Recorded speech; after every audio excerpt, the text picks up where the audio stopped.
Bienvenue dans Flamingo, le podcast des femmes entrepreneurs qui ont un business sans drama pour plus de toi, plus de joie et plus de résultats.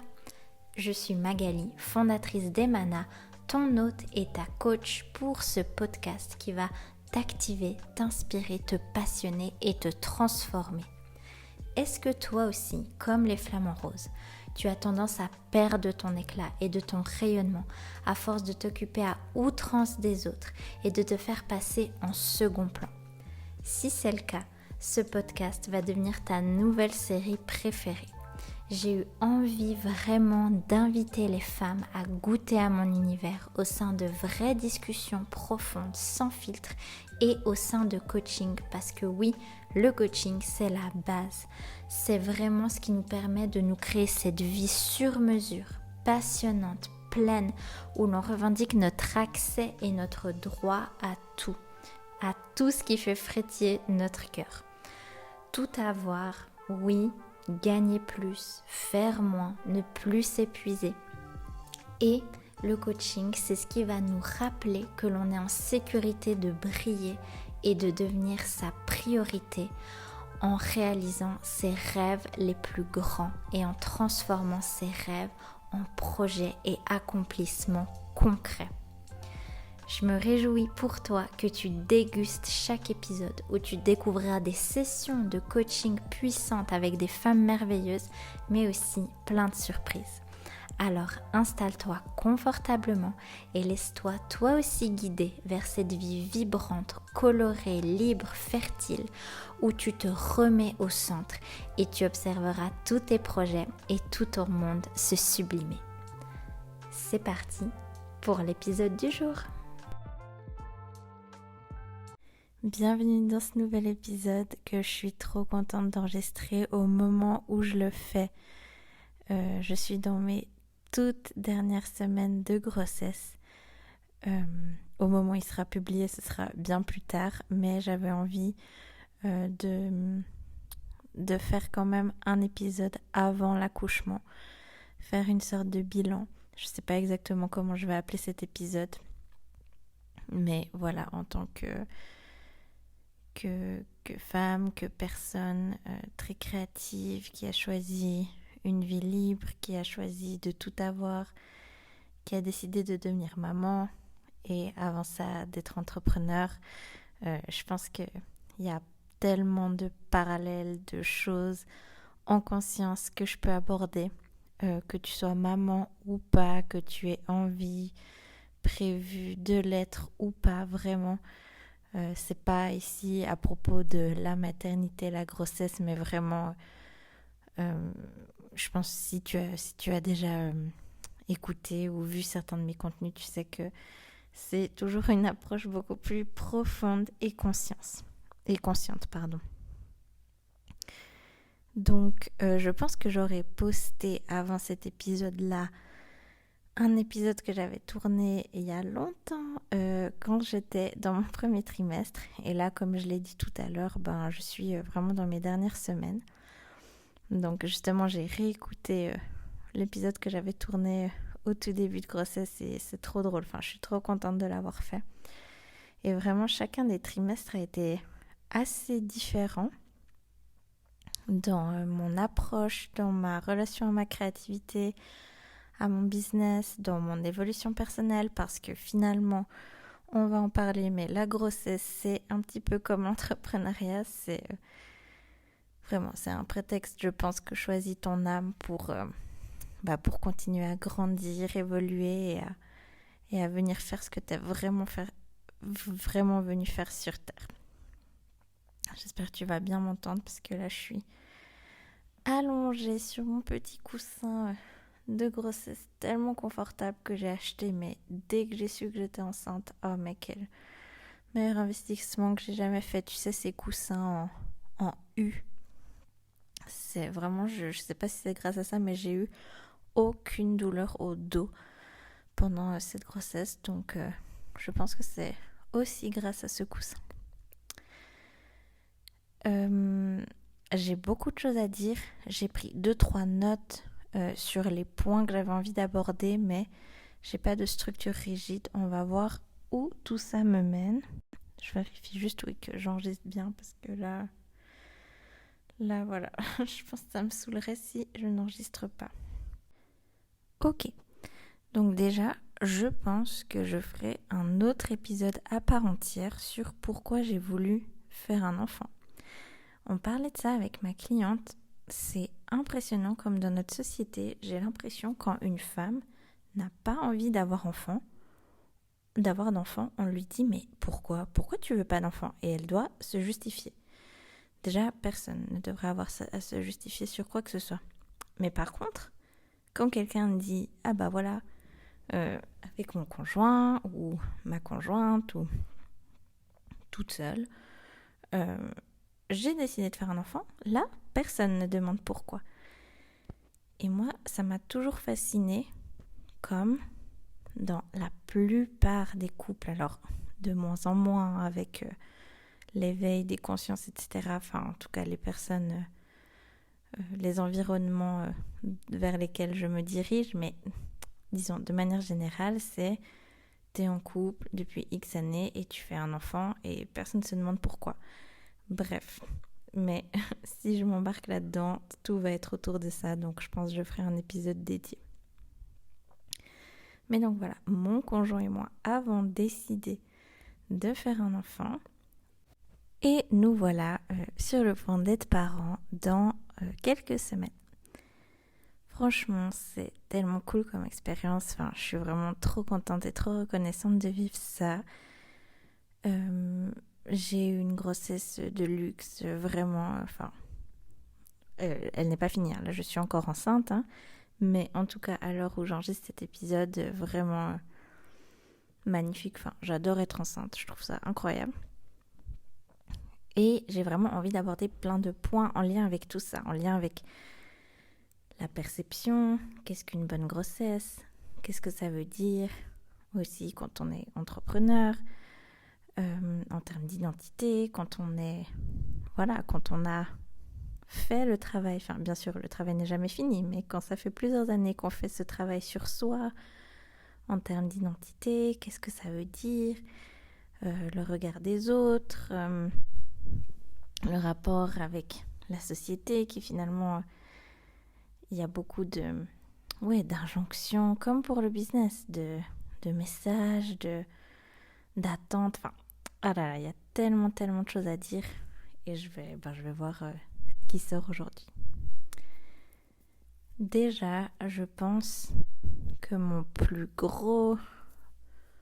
plus gros truc avec cette grossesse, c'est vraiment le changement d'identité, mais puissance et vitesse fois 10 000, quoi. Autant, depuis maintenant, ça fait quoi? Des années, ça fait quoi? Je pense bien 7-8 ans que je travaille en conscience sur moi. Enfin, on se comprend, quoi. Travail sur soi, développement personnel, libération des traumas, vivre une vie extraordinaire, etc. Ça fait bien 7 ans. Et autant, ça a été et c'est quelque chose d'intense, hein, que tu aies des enfants ou que tu sois enceinte ou pas. Mais la grossesse, franchement, ça m'a propulsée là-dedans. Je trouve ça trop cool, en fait. J'ai vraiment l'impression que j'avais régulièrement, comme toi et moi, des morts de l'ego, des parts d'identité de moi qui se libéraient au fur et à mesure des années, au fur et à mesure de mon évolution, de mon business. Mais là, avec la grossesse, tout est allé plus vite et plus loin. Et franchement, au début, c'était un peu déroutant. Mais en fait, je suis tellement contente, je trouve ça tellement cool. J'en parlerai un peu plus après. Mais en gros, déjà là, ce que je peux dire, c'est que franchement, si t'as une tendance people pleaser à avoir du mal à mettre des limites, mais alors je peux dire que, alors, évidemment, faire un enfant juste pour ça n'est pas la solution, mais ça aide tellement des limites que je n'aurais jamais osé poser avant dans mes 32 ans de vie. Là, c'était impossible de faire autrement. C'était pas toujours confortable, mais je suis devenue allergique à ce qui n'est plus aligné. Je suis devenue allergique aux trucs de surface, aux conversations superficielles, aux trucs où tu sens bien qu'il y a quelque chose qui n'est pas aligné et tu fais comme si de rien et voilà, et tu continues comme ça. Vraiment, je peux plus. Je suis quelqu'un qui a construit ma sécurité dans l'enfance en maintenant l'harmonie, en faisant pas de vagues, en étant toujours calme, toujours chill, toujours ça m'est égal, nanana. Vraiment là, je peux plus. Enfin, si c'est pas aligné, vraiment je suis allergique à tout ce qui n'est plus aligné, mais tellement fort. Et alors, je pense que même si je n'avais pas été enceinte cette année, j'aurais continué à avancer, hein, parce que je suis tellement dévouée. Mais je pense que la grossesse fait beaucoup, parce que tu t'apprêtes à construire ta famille, parce que tu réfléchis à ce que tu veux transmettre à ton enfant ou pas. Beaucoup de transgénérationnel. Oh là là, il y a eu tellement de trucs qui sont ressortis au niveau transgénérationnel. Je trouve ça incroyable. Des trucs, des machins, secrets de famille, des trucs qui te sautent aux yeux. Et tu te dis, mais en fait non. Le cycle s'arrête maintenant avec moi. Je ne transmettrai pas ça à mon enfant. Et bien sûr hein, que mes enfants auront des traumas, des trucs à venir libérer. Je leur rends leur pouvoir et leur mission là-dedans. Mais juste même pour moi, c'est tellement libérateur. Donc si tu es déjà maman ou si tu as envie de l'être ou si tu prévois de l'être, enfin, n'hésite pas à me dire toi comment tu vis tout ce rapport à l'identité. Et aussi un truc trop intéressant, mais là aussi je pense que je ferai un podcast que là-dessus, c'est les cycles de créativité pendant la grossesse par rapport au cycle menstruel. Parce que moi, là, ça faisait, avant d'être enceinte, ça faisait bien plusieurs années que j'organisais ma vie et mon business en fonction de mon cycle menstruel. J'étais vraiment très connectée à mes 4 phases du cycle. Et là, tu te retrouves enceinte et au début, j'étais là, mais du coup, je fais comment ? Enfin, comment j'organise mon travail ? Alors, bien sûr, hein, c'est une question de ressenti, c'est pas une méthode, c'est pas quelque chose d'externe.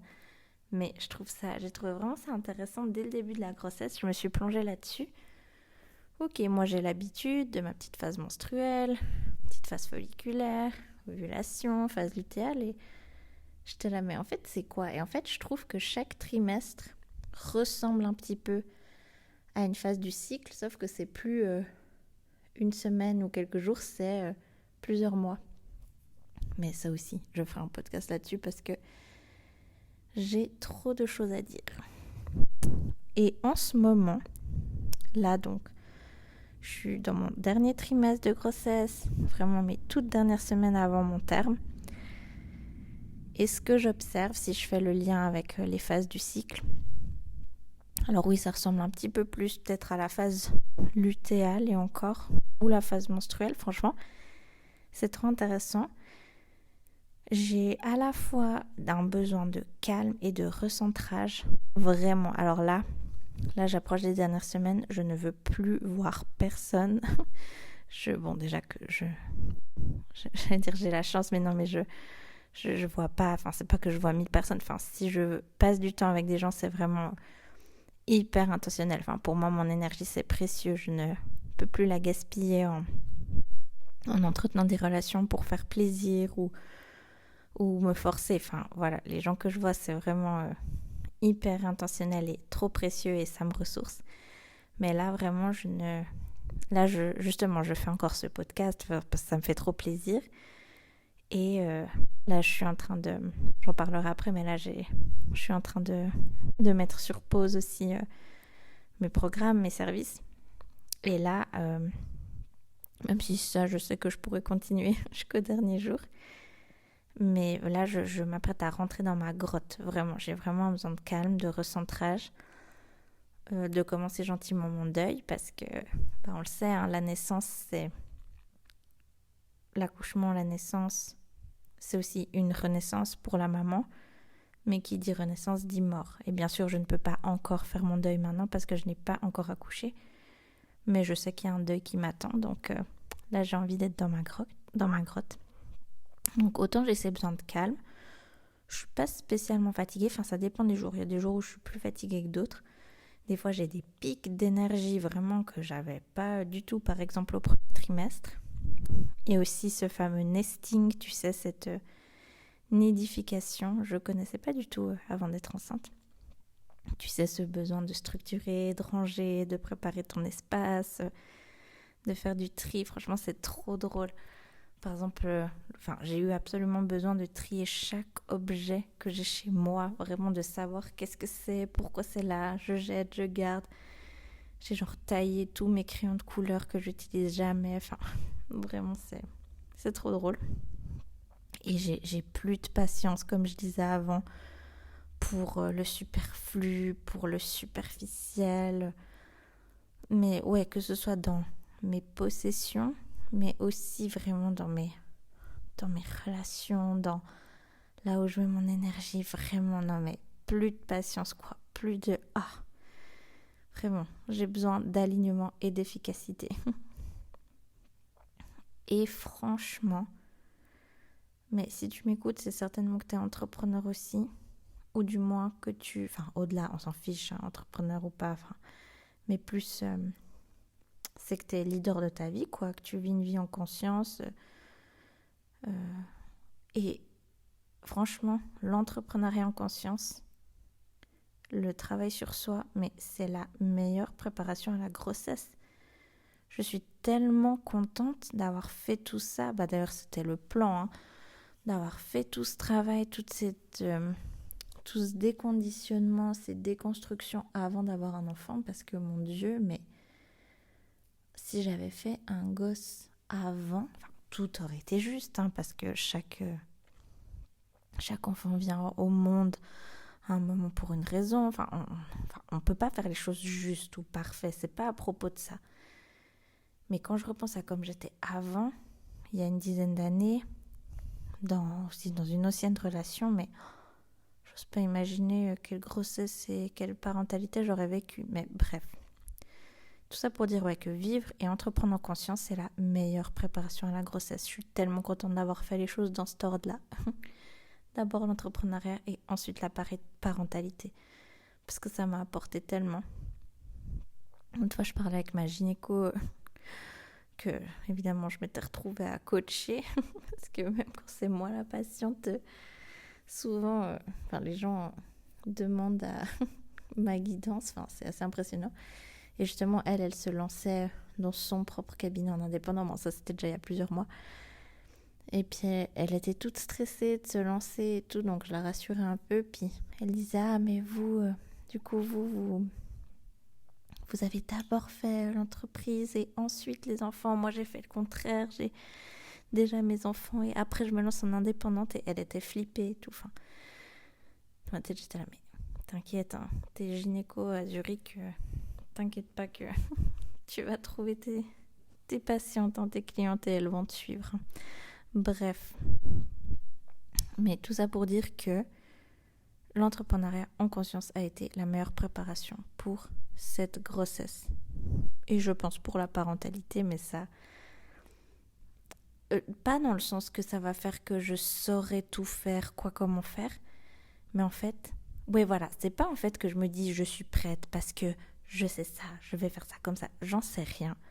Mais l'entrepreneuriat en conscience et la vie que j'ai vécue jusqu'à présent m'a permis d'avoir un système nerveux qui gère l'inconnu, l'incertitude et le chaos, mais d'une manière incroyable. Je pense que si on pouvait voir les changements dans mon cerveau et mon système, c'est impressionnant. Donc en ça, je me sens prête. Parce que j'ai appris à vivre toute ma palette d'émotions. Du plus haut au plus bas. Alors qu'avant, alors que j'étais bien plus malheureuse dans ma vie, je vivais ma palette d'émotions qu'une toute petite partie de la palette. Du bas, mais en refoulant le bas, et du haut, mais sans pleinement m'autoriser. Alors que là maintenant, je suis prête à tout vivre. Le très bas comme le très haut. Et franchement, que ce soit mon leadership personnel, vivre mes émotions, mon mindset, mon état d'esprit, ma perception, mon filtre que j'ai sur le monde, waouh, ça a fait que j'ai eu une expérience que je juge merveilleuse de la grossesse. Et ça, déjà, c'est trop intéressant.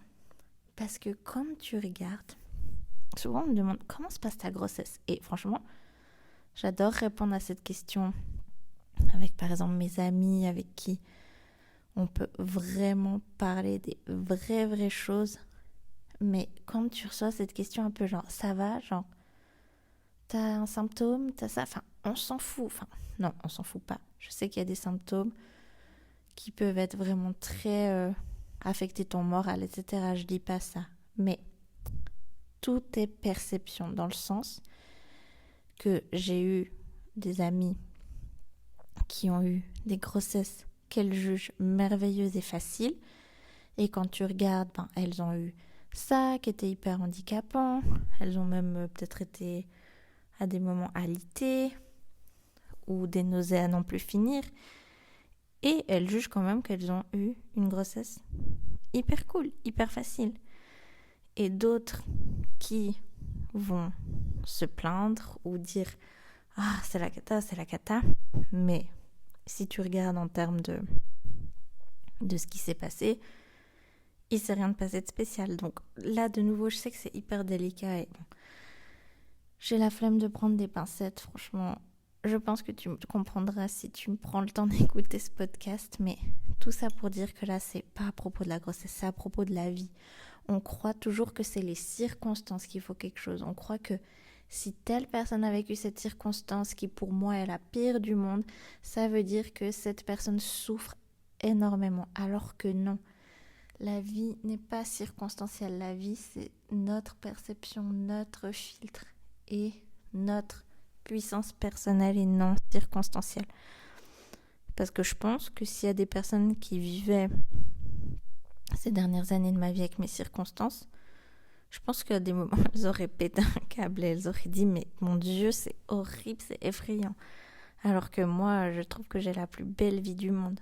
Mais parce que j'ai appris, et ça je ne le savais pas avant, je ne savais pas le faire, je ne le comprenais pas, je ne savais même pas que c'était quelque chose.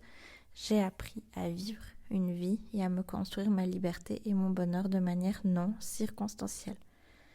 Et bien sûr que ça aide d'avoir des jolies circonstances quand elles sont là et il faut savoir les apprécier. Mais vraiment pour moi, tout est question de leadership personnel et de puissance personnelle et non circonstancielle. Et j'ai remarqué aussi, par exemple dans ma famille, il y a beaucoup ce truc de un peu tu te plains sans te plaindre, enfin tu te plains un peu, puis d'attirer un peu, ça il y a beaucoup ça dans la société, dans les familles, tu te plains un peu pour recevoir de l'attention, ce qui est logique, hein. Beaucoup de personnes se sont construites comme ça, genre qui suis-je si je ne me plains pas, qui suis-je si il y a tout qui va en fait, est-ce que je vais continuer à recevoir de l'attention, de l'amour? Comme tu sais, tu peux te poser cette question, qui je devais être en tant qu'enfant pour recevoir de l'amour, pour recevoir de l'amour, de l'attention. Et il y a beaucoup d'enfants, moi c'était pas mon cas, mais il y a beaucoup d'enfants qui ont dû être cet enfant un peu tout le temps malade, qui se plaint, pour qui, toi vraiment t'as la poisse. Et c'est comme ça en fait que tu recevais de l'amour et de l'attention. Donc inconsciemment, en tant qu'adulte, on refait ça. Moi, c'était pas le cas. Moi, en tant qu'enfant, pour recevoir de l'amour, de l'attention, c'était plus, voilà, tout va bien, enfin, t'es chill, t'as le sourire, etc. Bref. Mais tout ça pour dire que si, en tant qu'enfant, on a été habitué à recevoir de l'amour et de l'attention en se plaignant, je pense que ça affecte énormément ta grossesse. Voilà, ça c'est ma petite théorie personnelle.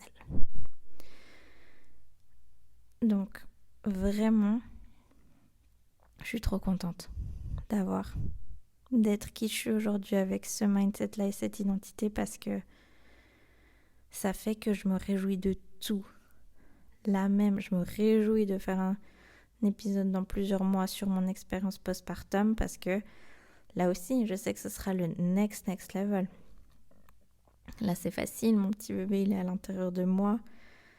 Je sais où il est, on est ensemble. Après, il y aura le deuil à faire, il y aura prendre soin de quelqu'un, il y aura toute une sphère de mon cerveau qui va changer, où je vais devenir, et je suis déjà en train de devenir, cette femelle qui doit veiller sur son petit lion. Et c'est littéralement le cerveau qui se transforme. Donc, moi qui viens d'une famille des deux côtés hyper anxieuse, je sais que ça va me challenger, mais en fait, je suis trop contente de vivre ça. Parce que j'ai enfin la possibilité de libérer, d'arrêter des cycles. Et je pense que si tu m'écoutes, alors je sais pas, après peut-être tu vas arriver complètement par hasard ici, mais si tu m'écoutes, que tu connais un peu Emana, que tu résonnes avec ce que je dis, je pense que toi aussi t'es là pour libérer des cycles dans ta famille, donc je pense que ça va te parler. Aussi, ce que la grossesse m'a appris, c'est la nécessité absolue d'avoir une énergie féminine et une énergie masculine bien placée. Là, vraiment, tu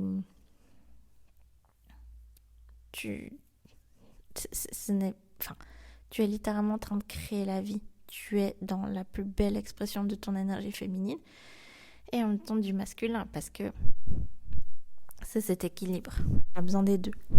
Mais, par exemple, si comme moi, tu es hyper indépendante, moi, j'ai dû accepter à des moments de recevoir de l'aide de mon conjoint. Qu'il y a des moments où vraiment, c'était surtout au premier trimestre où j'étais tellement fatiguée. Il y avait tellement de choses qui me dégoûtaient, comme je l'ai dit dans mon autre épisode de podcast, que même cuisiner, c'était pas une question de bonne volonté, je ne pouvais pas. Et j'ai dû accepter l'aide de mon conjoint. Lui, du coup, être encore plus aussi dans son yang, moi encore plus dans mon yin, et pas culpabiliser, pas avoir l'impression que tu sers à rien. Ça, c'est ce qui m'a challengée. C'est que j'avais l'impression des fois que je servais à rien, ou que ce que je prévoyais de faire à tel moment, en fait non, là c'est pas là que j'ai l'énergie. Donc déjà j'étais habituée à ça, à suivre mon énergie. J'ai construit mon business comme ça. Mais là c'est encore au next level. Comme je l'ai dit avant, mettre des limites. Je pense que quand tu es enceinte, ça t'aide entre guillemets à mettre des limites, parce que tout ce que peut-être tu tolérais, tu prenais sur toi, tu ravalais un peu tes émotions, ton ressentiment. Là, quand tu sais que tu crées un petit être qui l'absorbe aussi tout ce que tu ressens, tu te dis mais non, ça s'arrête ici. Je me rappelle une fois, j'avais eu une grosse contraction. Quand je dis contraction, c'est hors grossesse. Je le disais, j'utilise aussi déjà ce terme bien avant d'être enceinte. Tu sais, la vie, c'est des phases de contraction et d'expansion. Des fois, on a l'impression qu'on régresse, qu'on est déclenché, qu'il y a des vieux trucs qui reviennent. Et en fait, moi, je suis contente quand ça arrive, parce que je sais que du coup, c'est que je suis en train d'expandre vers le niveau d'après. Expanser, je sais pas. Et bref, je disais quoi ? Et oui, une fois, j'ai eu vraiment une situation qui m'a déclenchée. J'ai ressenti la colère en moi. J'ai pleuré pour évacuer ça. Et justement, j'étais trop énervée à cause d'un truc en lien avec des limites.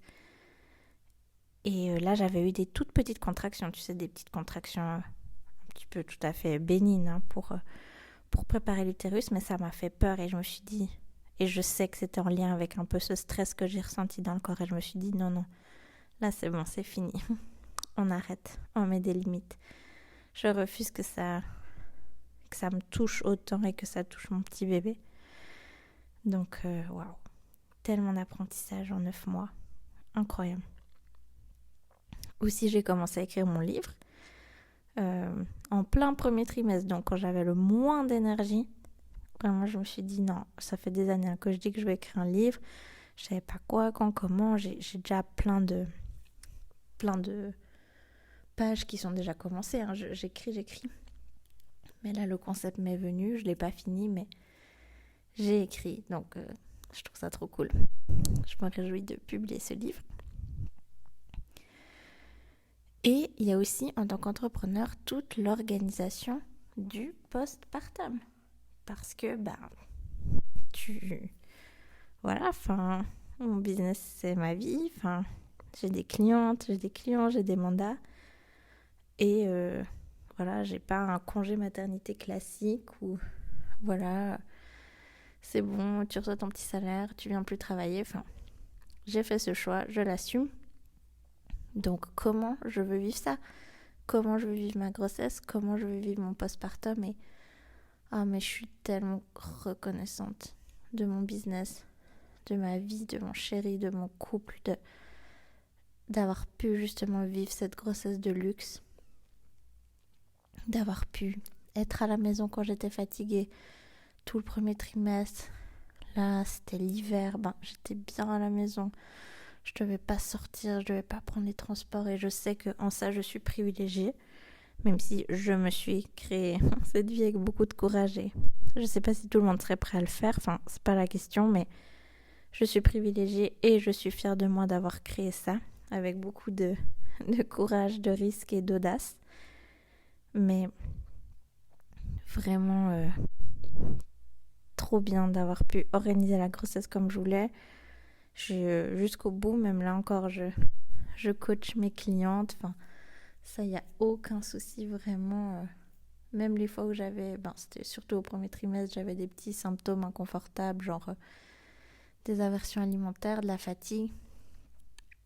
Mais quand j'étais avec mes clients, tout disparaissait. Franchement, les filles, je vous adore, merci.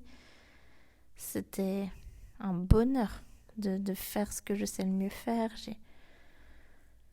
J'ai eu des mandats super, vraiment trop magnifiques. Et là, du coup, j'ai déjà bien commencé, mais je suis en train de préparer mon postpartum. Je t'en parlerai à la fin du podcast, mais je vais mettre sur pause tous mes coachings, mettre sur pause aussi les coachings dans l'école Emana, même si tout l'espace en ligne reste ouvert. Mes clientes qui étaient engagées avec moi sur une année, on a trouvé des solutions pour reprendre à mon retour et puis que ça convienne à tout le monde. Mais bon, j'ai les meilleures clientes, donc ça, c'était absolument pas un souci. Donc, ouais, magnifique.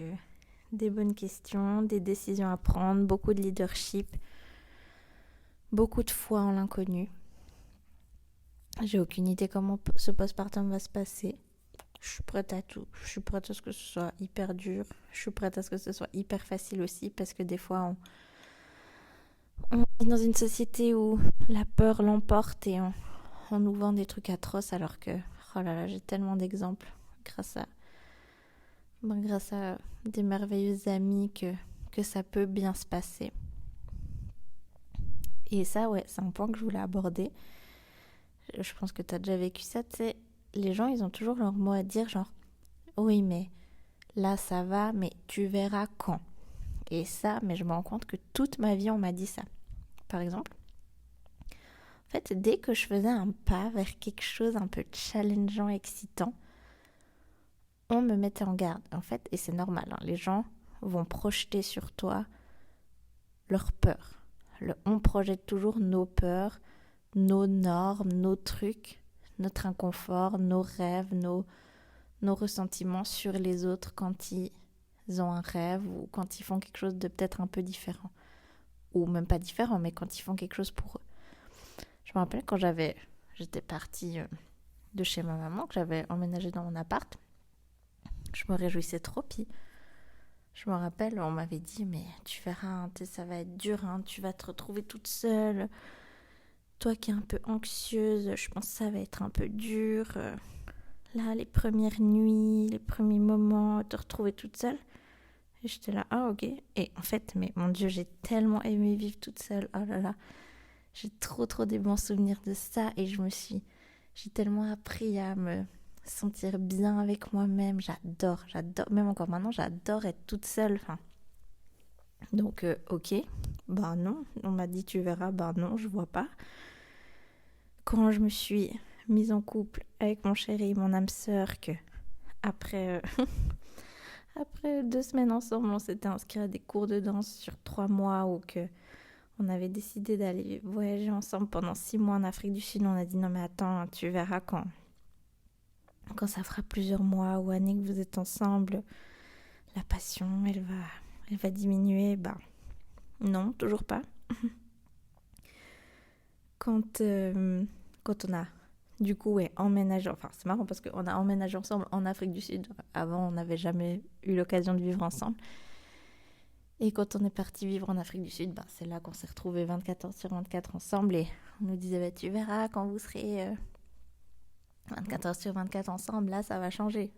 Non. Enfin, pareil, où on me disait, là parce qu'avec mon chéri, on a une vie on est un peu des aliens, quoi. Enfin, il y a des gens, ils comprennent pas quoi. On est là, on vit à Zurich, on est entrepreneur, on fait nos trucs. Et on nous disait, ouais, mais tu verras quand tu seras enceinte, là, tu verras et tout. Non. Et là, je sais que on me dit déjà, oui, mais tu verras avec le postpartum. Ouais, je verrai, mais je pense que oui, qu'il faut être prêt à tout. Il faut être prêt à vivre des choses atroces, mais il faut être prêt aussi à vivre des choses merveilleuses. Et ça, c'est ce que je suis la plus fière d'avoir appris à mettre en place ces dernières années. Parce que ce mode survie-là, ce mode où on se prépare tout le temps au pire, là, ça me fatigue. Je veux plus de ça. Et paradoxalement, c'est quand tu sors du mode survie, je trouve que tu arrives à vraiment mieux gérer le chaos et les vraies crises. Et les vraies raisons peut-être des fois d'être vraiment ébranlé. Je sais pas si c'est clair ce que je dis, mais je sais que je serais contente de me réécouter et d'avoir une trace de mon état d'esprit. Et aussi, pardon, je bouge un peu, j'espère qu'il n'y aura pas trop de petits bruits. Ça je me rappelle, avant même d'être enceinte, j'avais écouté un podcast sur la maternité. Et la personne avait dit, le postpartum amplifie tout ce qui est déjà là. Dans le sens que si dans ton couple c'est la merde, ça sera encore plus la merde. Ou si dans ton couple vous êtes complémentaires, vous le serez encore plus. Et j'adore ça, j'adore cette croyance. Et je pense que c'est vrai, selon ma vérité. Et la grossesse aussi, du coup, la grossesse amplifie tout ce qui est déjà. Par exemple, moi, il y avait des trucs que je commençais à plus trop tolérer. La grossesse a amplifié ça. Et je sais que le postpartum va encore plus l'amplifier. Et dans mes challenges personnels, je sais que moi, ce que je travaille beaucoup et d'où ce que je fais pour Emana et ce que j'accompagne mes clientes, c'est parfois, j'ai de la peine à vraiment faire confiance à mon énergie féminine. C'est un travail en continu. Et je sais que le postpartum va venir challenger ça. Va venir peut-être réveiller mon besoin de faire, d'anticiper, de produire. Et que peut-être des fois il y aura de la frustration. Mais en fait, je me réjouis parce que je sais que tout le contraste que je vais vivre, les inquiétudes, peut-être j'aurai plus peur du futur que ce que j'ai aujourd'hui. Parce que là, sans avoir d'enfant, j'ai appris vraiment à vivre dans une incertitude assez dingue. Et je sais que ça va venir me challenger. Et en fait, je me réjouis parce que je me dis, mais waouh, qui je vais devenir? Quel exemple je vais donner à mon enfant? Avec mon chéri aussi, notre couple. Qu'est-ce qu'on va apprendre de nouveau sur notre couple? Qu'est-ce qu'on va vivre ensemble? Qu'est-ce qu'on va observer, contempler? C'est la vie, en fait. J'ai tellement l'impression de vivre et plus de survivre. Et d'avoir l'honneur d'accueillir un petit être sur Terre qui ne sera pas juste mon enfant, parce que ça, moi, j'en parlerai dans un autre podcast, mais je ne peux pas juste être maman, je ne fais pas ça pour moi. Alors, oui, bien sûr, c'est pour moi, mais déjà, je fais un enfant parce que c'est mon chéri. Si ce n'était pas lui, voilà, c'est parce que c'est lui, parce que je veux créer un être avec lui. Sinon, s'il n'était pas là ou si je me sentais pas comme ça, je pense que j'étais tout à fait ok avec le fait de jamais faire d'enfant. Donc déjà, c'est parce que c'est nous ensemble, créer notre famille. Mais après, mon enfant, il sera libre de faire sa vie, faire ses expériences. Et qu'en tant qu'adulte, bien sûr, au début, il aura besoin de nous pour survivre, mais en tant qu'adulte, J'espère qu'il aura envie de faire des choses avec nous, qu'on apprenne les uns des autres tous ensemble, mais il sera libre en fait, il aura sa créativité, ses dons, ses talents, ses désirs qui correspondraient peut-être pas à ce que moi j'imagine de mieux, et j'ai envie d'être curieuse, j'ai envie de l'accompagner du mieux que je peux, de lui donner des graines, mais après de le voir qu'est-ce que cet enfant va devenir. Donc waouh, c'est trop beau. Je suis trop honorée, ça me fait trop du bien là. Je le sens en plus bouger dans mon ventre. C'est trop beau. Mais là d'ailleurs j'ai un peu faim et un peu soif, donc on n'attend pas. Parce que ça aussi, autant avant des fois quand j'étais à fond dans un truc, je pouvais me retenir de faire pipi, je pouvais ne pas manger si j'ai faim, ne pas boire si j'ai soif. Maintenant non, vraiment. Et ça je vais continuer même après la grossesse. J'honore mes besoins et les besoins de bébé. Donc je vais m'arrêter ici. N'hésite pas à me partager ton retour, tes commentaires, ça me fera plaisir. Et je te dis à très bientôt probablement pour un épisode sur l'accouchement et le postpartum. À bientôt. Tu aimerais toi aussi profiter d'une session offerte de coaching et passer sur le podcast? Je t'invite sans plus tarder à t'inscrire au lien que tu trouveras dans la description de cet épisode.